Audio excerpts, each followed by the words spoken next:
Buenos días.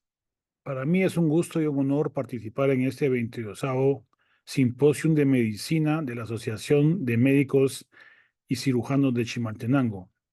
Quiero agradecer al comité organizador, principalmente al doctor Julio Roca, gran amigo, compañero, cirujano de mil batallas. Hoy traemos un tema muy interesante que se denomina medicina de precisión para la evaluación y el tratamiento de la rinitis y sinusitis. ¿Qué es la medicina de precisión? Es una medicina personalizada en la cual tomamos cada vez más importancia de la colaboración en el paciente para tomar las mejores decisiones para él y su bienestar. Gracias a la filosofía de la ciencia, la epistemología, Popper nos ha enseñado que muchas veces el método hipotético deductivo y la comprobación de experimentos no es suficiente. A veces debemos de descartar teorías e hipótesis. Como dice Thomas Kuhn, tenemos que construir y deconstruir paradigmas, muchas veces asociando los paradigmas a la falsación y comprobación de teorías, o en algunas ocasiones, como dice Feyerabend, la ciencia avanza por casualidad, por suerte o por idiosincrasia. Edgar Morin, más recientemente, nos ha dejado el pensamiento complejo. Este tipo de abordaje transdisciplinario, que pronto hablaremos de esto, nos puede ayudar a ver las diferentes perspectivas de un mismo problema y ampliar nuestros criterios para buscar la mejor solución al problema de nuestros pacientes. Es decir, en pocas palabras, la verdad de ayer de la medicina puede ser la mentira de hoy y nuestra verdad de hoy puede ser la mentira de mañana. En algunas ocasiones también se complementan y se amplían los conocimientos, como por ejemplo la medicina basada en la eminencia se complementa con la medicina basada en la evidencia, que nos dicta algunas guías que nos pueden ayudar a guiarnos en el mejor tratamiento del paciente, pero sin embargo muchas veces estas guías pueden ser modificadas y adecuadas a nuestro paciente. Esa medicina basada en la presencia, esa medicina basada en la personalización, en la participación, en la prevención, en la predicción, nos pueden ayudar a ayudar al paciente para que lo podamos tratar individualmente con la mejor medicina posible. La historia clínica sigue siendo nuestra piedra angular. La congestión, la rinorrea, los estornudos y la picación son los síntomas cardinales de una rinitis. Pero una rinitis es el nombre. ¿Qué apellido tiene esta rinitis? ¿Qué tipo de rinitis tiene nuestro paciente?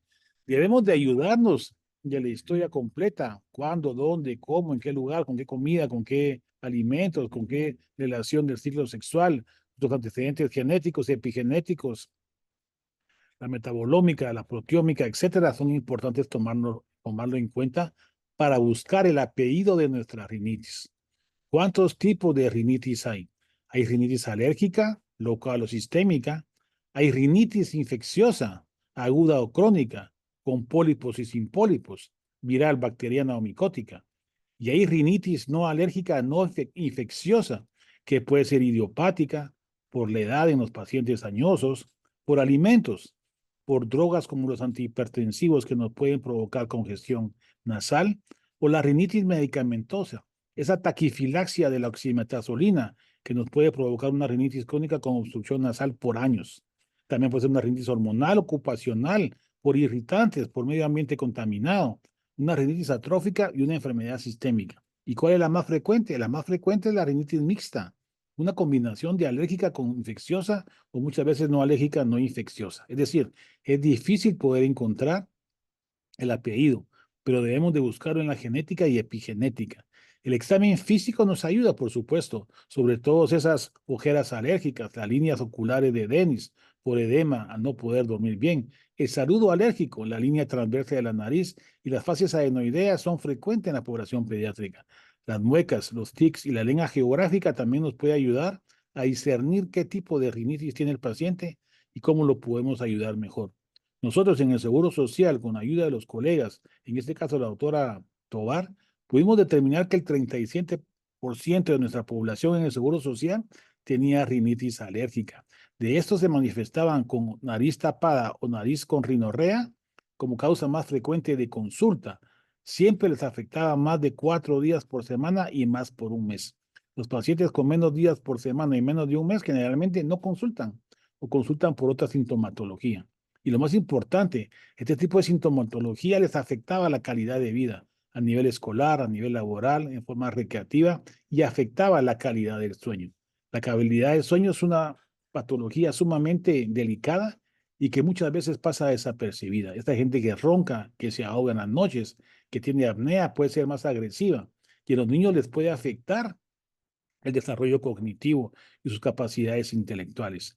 Es decir, que la rinitis con obstrucción nasal y roncopatía puede matar nuestra vida y nuestra vida sexual y nuestra relación conyugal, nuestra relación con las parejas. Si tuviéramos este tipo de ronquido con nuestros niños, se van a separar de nosotros. Las esposas también se pueden separar. Es decir, podemos perder nuestro matrimonio, pero un ronquido que no deja dormir a nuestra pareja. ¿Cómo hicimos el diagnóstico en el Seguro Social? Con la regla de oro del diagnóstico, con las pruebas epicutáneas y la punción. Y pudimos determinar que aquí en Guatemala el ácaro, la cucaracha y el polen, es decir, un país de la eterna primavera y un país del eterno moho, del eterno polen, del eterno ácaro y la eterna cucaracha. Esas son las causas más frecuentes en nuestra población. La medicina de precisión trata de ser personalizada. Por lo tanto, tenemos que evaluar con precisión, como dice su nombre, la expresión endotípica de la manifestación fenotípica de nuestros pacientes. Ver el medio ambiente, ver los factores laborales, el microbioma, el estilo de vida, las variantes anatómicas normal, obtenida la información de una historia médica que sigue siendo el punto cardinal de nuestro diagnóstico. Hoy sabemos que el microbioma influye sobre el equilibrio del ecosistema nasal. Los niños que nacen por cesárea tienen bajo índice de lactobacilos y esto les predispone más a alergias y les predispone más a problemas de rinitis y de rinosinusitis.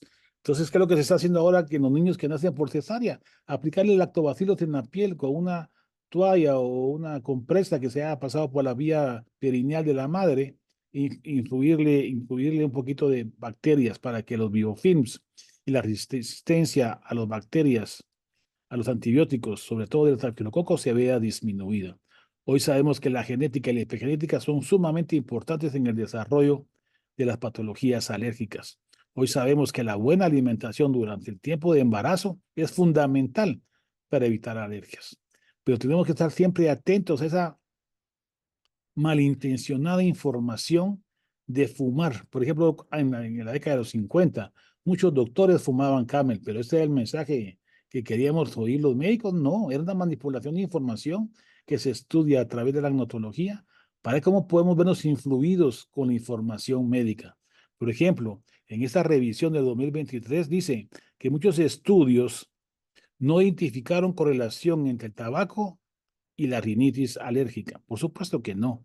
Pero ¿qué pasa con el tabaco y la rinitis? Nos va a dar una rinitis química, una rinitis tóxica, una rinitis con cáncer. Entonces el tabaco sí es malo en todas sus manifestaciones, pero no da alergia. Entonces tenemos que aprender y enseñar a nuestros alumnos.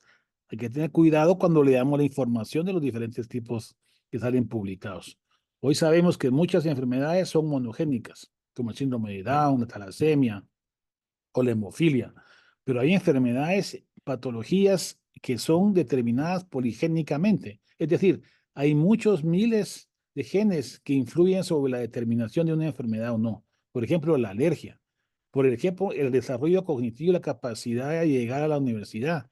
En ese estudio se investigaron más de 1 millón de individuos y averiguaron la predicción poligénica y pudieron determinar que los genes que se desarrollan en el hipocampo y el corteza cerebral pueden ayudarnos a crear una neuroplasticidad cerebral y ser más inteligentes. Hoy sabemos que para tener una predisposición al alcohol no es un gen el que determina el trastorno obsesivo compulsivo. Son una serie de genes, pueden ser cientos o miles.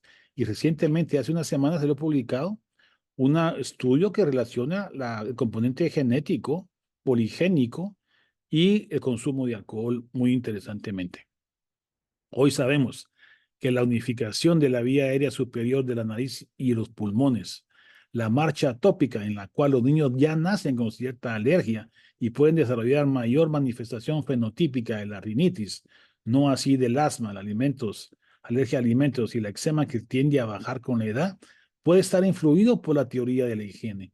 Dejemos que los niños jueguen en la tierra, que se chupen el dedo, que jueguen con sus mascotas. Eso les va a proteger contra las alergias, como se ha visto recientemente en estudios publicados y han validado esta teoría de la higiene.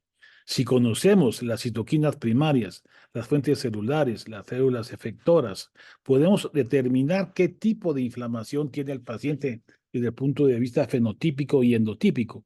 Y podemos determinar si hay virus, hongos, bacterias o parásitos. Eso nos va a ayudar a dejar un tipo de tratamiento específico para cada paciente en su sistema socioeconómico, cultural y capacidad cognitiva. Hay que dejar el medicamento que el paciente pueda y quiera tomar. ¿Cómo saber si hay una sinusitis? Generalmente nos apoyamos en lo que es el tiempo de evolución. Si es menos de 5 días, es viral. Si es de 10 días o más, generalmente es bacteriano. Entonces, ¿qué hacemos con esos 5 días intermedios?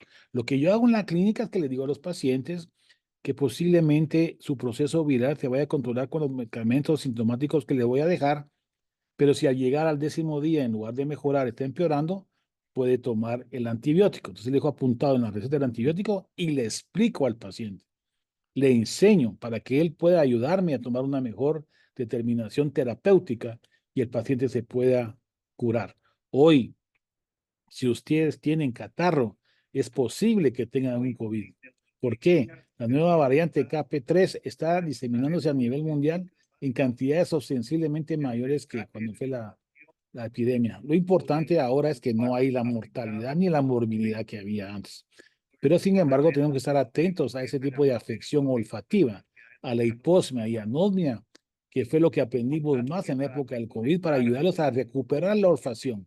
Y con la neuroplasticidad cerebral a través del entrenamiento y los cambios de hábitos, podemos mejorar la hiposmia y la anosmia en un porcentaje elevado y ayudar a nuestros pacientes a que recuperen su olfacción. Yo hice un video con la terapia de rehabilitación olfativa, por si lo quieren buscar ahí en YouTube y es completamente gratis.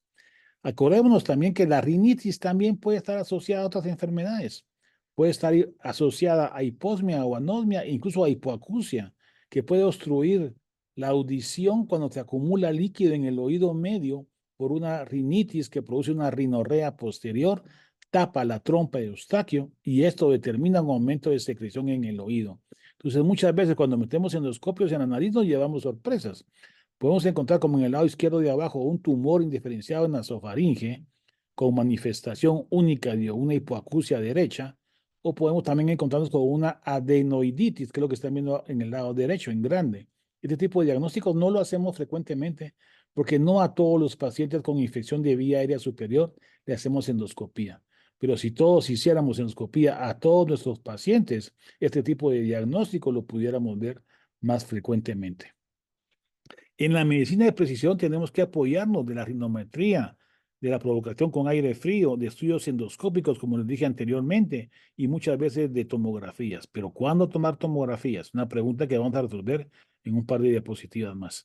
Si determinamos los niveles séricos de inmunoglobulina E, de eosinófilos, de proteína catiónica eosinofílica, podemos determinar a grandes rasgos si una paciente tiene rinitis alérgica, rinitis ocupacional, rinitis local sin manifestación sistémica o una rinitis no alérgica con síndrome eosinofílico. Y para cada una de estas enfermedades tenemos tratamientos que pueden ser biológicos, esteroides tópicos nasales, esteroides y tratamientos tópicos nasales o incluso tratamientos con esteroides sistémicos. Nosotros hicimos en el Seguro Social un estudio con el doctor Ávila y pudimos determinar que la eficacia de la rinomanometría a nivel de investigación en el hospital es buena, aunque en la clínica como uso rutinario no tiene la evidencia suficiente como para recomendarlo que todos compremos nuestro propio rinomanómetro. Cuando tenemos rinitis idiopática por irritantes, por drogas, por senilidad, por alimentos o algunas ocupacionales, se tiene que evitar el bromuro de hipertropio. Sin embargo, cuando hay una sinusitis con pólipos, podemos dejar clindamicina. Cuando hay rinitis crónicas sin pólipos macrólidos, cuando hay rinitis neurogénica, podemos utilizar la capsaína, los derivados del chile y la celastina tópica en spray. Y cuando hay una sensibilización a los AINES, según las guías europeas, y a la aspirina, según las guías americanas, podemos tender a ayudar a nuestros pacientes con una desensibilización a la aspirina. Recientemente, en el año 2021, los doctores Julius y Papaputian determinaron y ganaron el premio Nobel por encontrar relación entre la sensación de calor y frío a estudiar los canales del calcio y utilizar la capsaicina del chile y los receptores del mentol. Esta sensación de bienestar cuando respiramos mentol, eucalipto o menta en la nariz es la percepción sensitiva del frío a nivel central. Y gracias a los estudios de Papaputian en Julius, sabemos y establecemos cómo se determina este tipo de fisiopatología. Es importante que sepamos sobre la biodisponibilidad y la bioequivalencia de los medicamentos. Pero si no enseñamos a nuestros pacientes a usar los sprays como debe ser, podemos encontrar a los pacientes como los pacientes del doctor House, que te echan el spray en el cuello, nunca se van a curar. Y si otros lo usan como que fuera perfume en una oficina, tampoco se van a curar. Entonces tenemos que explicar al paciente cómo usar el spray apropiadamente. Nosotros subimos un video que lleva más de 250.000 de vistas en YouTube, donde lo pueden utilizar para enseñarles a los pacientes cómo es que deben aplicarse apropiadamente el spray nasal. Algo que está saliendo a luz recientemente son los estudios en la vida real. ¿Qué es lo que hacemos nosotros como los médicos? ¿Y qué es lo que hace la gente en la comunidad en el día a día? La gran mayoría consultan con el doctor Google. Cada quien consulta en el Internet lo que puede y lo que quiere tomar. Si no es así, te toman la medicina que ellos creen. Y si no, van con el de la farmacia que le diga qué tomar. Muy pocos pacientes van al cuidado primario y mucho menos al especialista. Pero tenemos que tomar esto en cuenta para enseñar a nuestros pacientes a tratarse incluso en su casa con los medicamentos apropiados cuando está indicado y tratar de decirles que no usen el antibiótico como que fuera chicle, porque eso nos puede traer complicaciones. Estos estudios en el mundo real nos están enseñando que nosotros, los médicos, cuando tenemos enfermedades alérgicas, nos comportamos como los pacientes. ¿Y cómo se comportan los pacientes? Los pacientes no hacen caso, no se toman los medicamentos como debe de ser, no siguen las guías y consultan en el internet lo que puedan. Entonces, tenemos que autoeducarnos nosotros para tratar de educar a nuestros pacientes para que se sientan mejor. ¿Qué es lo que recomiendan las guías actuales y las últimas que han salido a luz a nivel internacional? Que usemos la solución salina para limpiar los ácaros, los pólenes y los mohos de la nariz para que la gente se sienta mejor.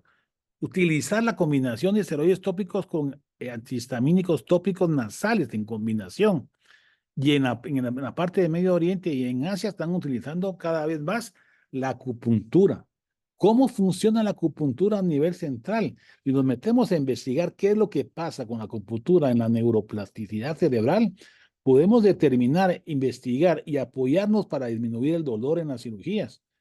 Por ejemplo, en los casos que los pacientes tienen identidad múltiple, que tienen personalidad múltiple.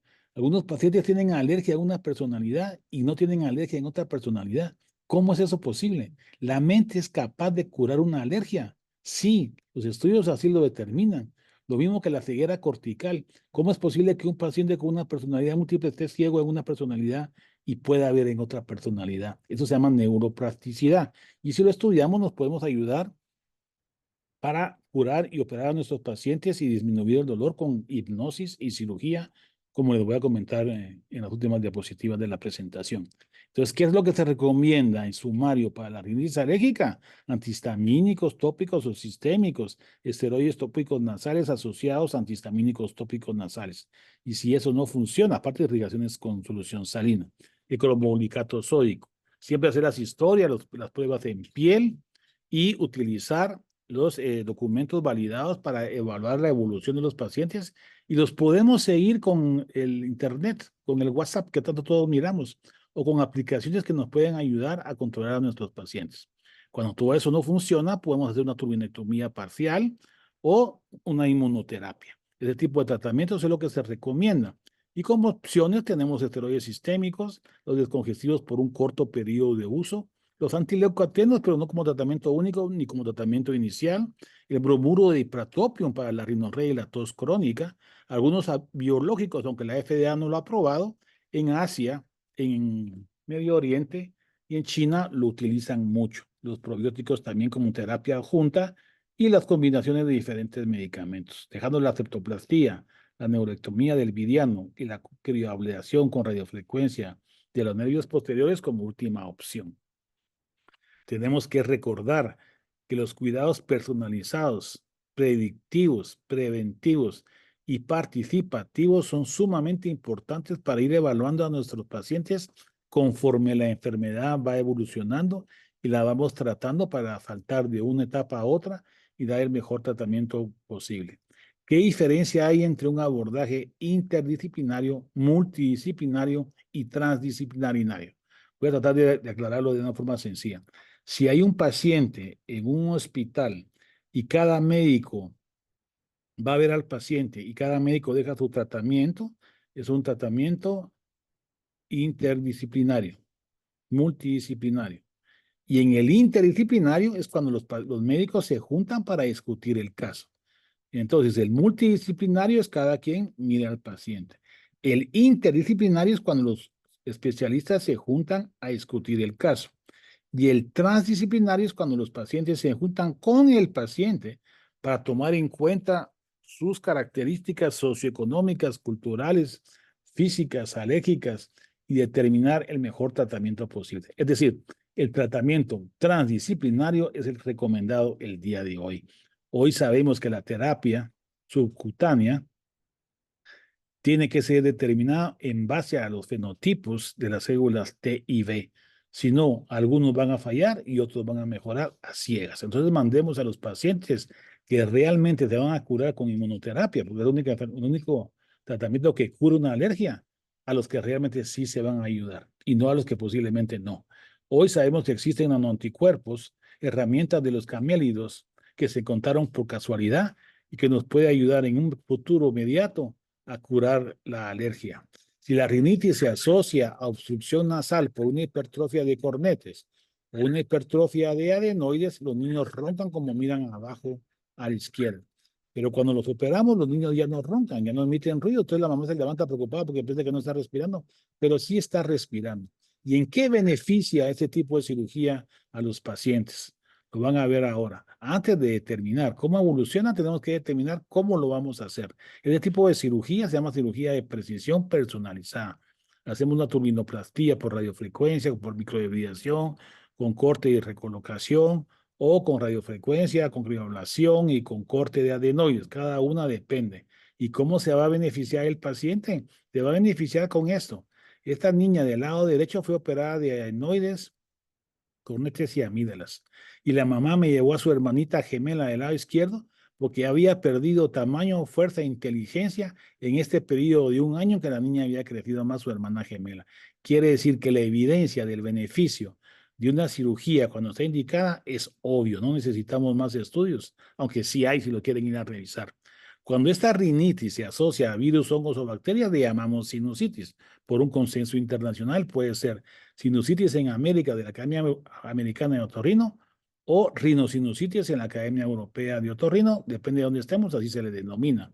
Pero la enfermedad es la misma. Cuando hay congestión y rinorrea, como en la rinitis, pero aparte hay dolor facial, reducción de pérdida del olfato o tos en los niños sobre todo, pueden ser cuadros de sinusitis. ¿Y cómo lo debemos de tratar? En base a la educación, descongestivos menos de 10 días para que no vaya a haber un efecto de rebote y taquifilaxia. Podemos usar algunos antiinflamatorios no esteroideos, podemos utilizar medicina herbaria, zinc y vitamina C y considerar lavados con solución salina y evitar antibióticos porque generalmente son cuadros virales. Eso surgió y lo revisé yo precisamente para cuando fue el COVID y había un auge de la toma y ingesta de vitamina C, de zinc, los lavados de solución salina y la medicina herbaria. Al revisarlo, hay evidencias tipo A y tipo B que pueden ayudar en algunas ocasiones a algunos pacientes a recuperarse mejor. Si queremos dejar una terapia médica apropiada, usemos también esteroides tópicos nasales, los congestivos, la medicina herbaria, lavados con solución salina y evitar antibióticos. Es importante que recordemos que los síntomas de alarma en una sinusitis pediátrica, como edema, desplazamiento del globo ocular, visión doble, oftalmoplegia, reducción de la visión, dolor de cabeza severo, edema en la frente, signo de sepsis, signo de meningitis o síntomas neurológicos requieren una inmediata internación del niño al hospital y tratamiento sistémico que atraviese la barrera hematoencefálica. Pero, sin embargo, la ausencia de evidencia no es la evidencia de la ausencia. Las guías nos recomiendan el camino, pero nosotros con el paciente tenemos que determinar qué es lo que vamos a hacer. Las guías dicen que no hay evidencia suficiente para usar aire caliente porque no mejora nada la rinitis aguda viral. Pero ¿qué es lo que dicen nuestras abuelitas? Dale un té de limón, dale un té de manzanilla, dale una sopita de pollo, dale su atol de algo. ¿Por qué qué? ¿Por qué? ¿Por qué recomiendan eso a través de los cientos de años o miles de años? Porque el calor local mejora la respiración. El vapor del agua, más que si es limón, piña, naranja, ese vapor de agua caliente descongestiona la nariz. Entonces, si estamos respirando un té de manzanilla, un té de limón, un té de papaya, lo que importa es el vapor del agua y el paciente se va a sentir mejor. Si yo quiero que el paciente se sienta mejor, le dejo eso, aunque las guías digan que no hay evidencia suficiente. Pero ¿qué más evidencia que lo que vimos en el día a día? Si les vamos a dejar soluciones salinas para irrigar la nariz, recordémosles a los pacientes que cuando se van a aplicar la solución salina caliente a 41 grados con una solución salina isotónica e hipertónica, como hay mucho edema, nos va a ayudar el cerrar con valsalva la nasofaringe para que el agua salga por otro lado. Porque si se aplican el agua y respiran, se van a ahogar. Tienen que respirar hondo, aguantar el aire y ahí aplicarse la solución salina. Esa toda la evidencia que ha surgido desde hace 10 años nos sugiere que es importante usar lavados con solución salina tibia o caliente para ayudar a nuestros pacientes a que se sientan mejor. Cuando este tipo de patologías se convierten en crónicas y van más allá de las 12 semanas, tenemos que consultar con los especialistas de tercer nivel, evaluar si no hay pólipos, tumores, sinusitis crónicas o complicaciones. Y es ahí cuando utilizamos la tomografía. La tomografía no es para diagnosticar una rinitis ni una sinusitis aguda, es para ver por qué hay una recurrencia, por qué es crónico, por qué pudiera ser una complicación de la sinusitis o que tuviera un tumor. Es ahí cuando tenemos que tomar las tomografías y no de otra forma. Cuando la sinusitis se asocia después de 6 meses o un año con una tos neurogénica, las nuevas guías recomiendan uso de gabapentina y pregabalina. Pero déjenme decirles que la tos crónica de origen neurogénico es el del 1 al 5% de todas las toses. Eso solo se lo dejo como un dato interesante. Recordemos que el resfrío común es la mayor cantidad de rinitis viral que ocurre a nivel mundial. Ya esta se pasa a una posviral de 5 a 10 días. Y después, las que llegan a 10 días con infección bacteriana son solamente el 2%. Y de estas, la mitad se curan solas. O sea que estamos utilizando los antibióticos a granel, no tomando en cuenta que posiblemente la próxima epidemia sea por una resistencia bacteriana. Incluso la aplicación de vacunas antineumocócicas está modificando el ecosistema nasal y haciendo que otras bacterias crezcan más y se vuelvan también otras bacterias más resistentes. Entonces, es buena la vacuna. En estos momentos sí, pero a futuro no sabemos qué tanto pueda afectar el micrófono. ¿Qué es lo que nos recomienda las nuevas guías EPOS 2020 de la Academia Europea? Clasificar las sinusitis crónicas como primarias o secundarias. Las primarias localizadas de tipo alérgico nos puede sugerir como diagnóstico diferencial la sinusitis micótica alérgica. Si vemos una sinusitis primaria localizada no alérgica, puede ser un mucocele, un tumor con moco y pus dentro del seno maxilar hermoidal o frontal que desplaza el ojo y puede dejar ciego a un paciente. Si vemos una sinusitis primaria crónica, difusa, alérgica, pueden ser unos pólipos nasales, una sinusitis micótica alérgica o un síndrome del compartimento medio alérgico. Y si en otro caso, pues una sinusitis crónica primaria difusa no alérgica, podemos encontrar la rinitis crónica no eosinofílica. Este tipo de flujograma nos ayuda a tener un diagnóstico diferencial en la cabeza y tratar de determinar cuál es el diagnóstico de nuestro enfermo. Entonces, si tenemos una sinusitis crónica secundaria localizada con patología local, puede ser una quiste odontogénico o una sinusitis odontogénica, una bola fúngica o un tumor, como el caso que están viendo aquí abajo a la derecha, que es un angiofibroma sanguíneo. Es decir, un tumor que pues, sangra mucho, que es más frecuente en Guatemala, una casuística increíblemente elevada, que operamos en hospitales nacionales, más que en otros países que son mucho más grandes de nosotros. Entonces tenemos que aprender a detectarlos y a tratarlos. Si tenemos una sinusitis crónica secundaria difusa mecánica, podemos tener, por ejemplo, una discinesia ciliar primaria o una fibrosis quística, lo cual afecta el transporte mucociliar, afectan los cilios, tanto del espermatozoide como de la nariz, y nos va a cuadro de sinusitis crónica, de bronquiectasias y pólipos. Cuando encontramos una rhinosinusitis secundaria, difusa, inflamatoria, podemos encontrar granulomatosis de Beckner con la nariz sencilla de montar, igual que la gente que usa cocaína, o lepra, o sífilis, y eso nos puede ayudar a hacer un diagnóstico más preciso.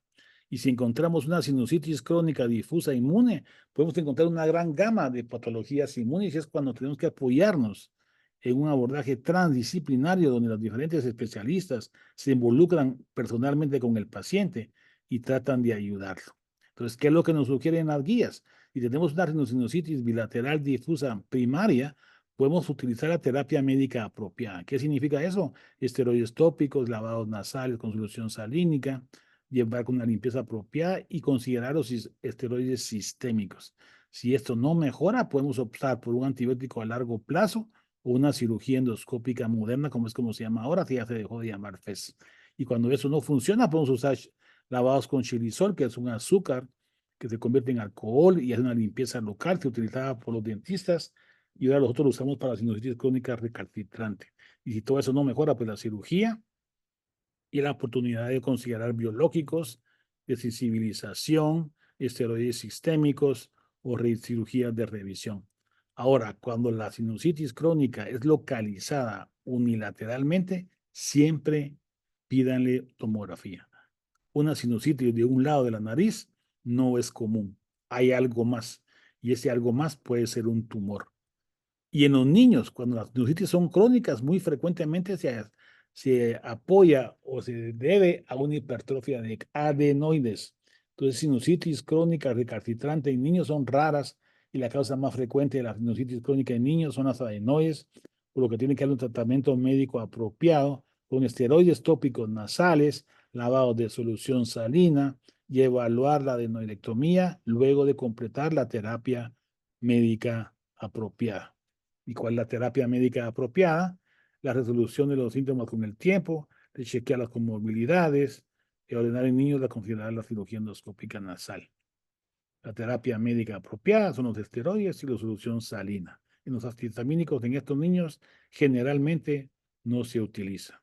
Los chinos usan más la terapia macrólida a largo plazo, utilizan los biológicos, la medicina herbaria y muchas veces los biológicos. Cuando la sinusitis crónica es sin pólipos, se puede recomendar macrólidos como la doxiciclina, macrólidos como la eritromicina, y considerar doxiciclina en pacientes con pólipos nasales.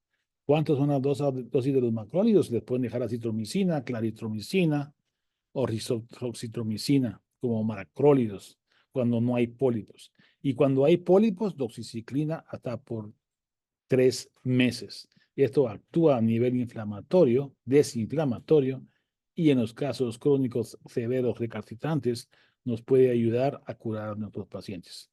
Y cuando todo esto cuando todo esto falla, la cirugía endoscópica sinusal moderna, como es como se llama ahora, o la sinusitis endoscópica sinusal de casa completa, como la Ribut, Lotrop y neutralización, son lo que nos queda como última terapia para tratamiento.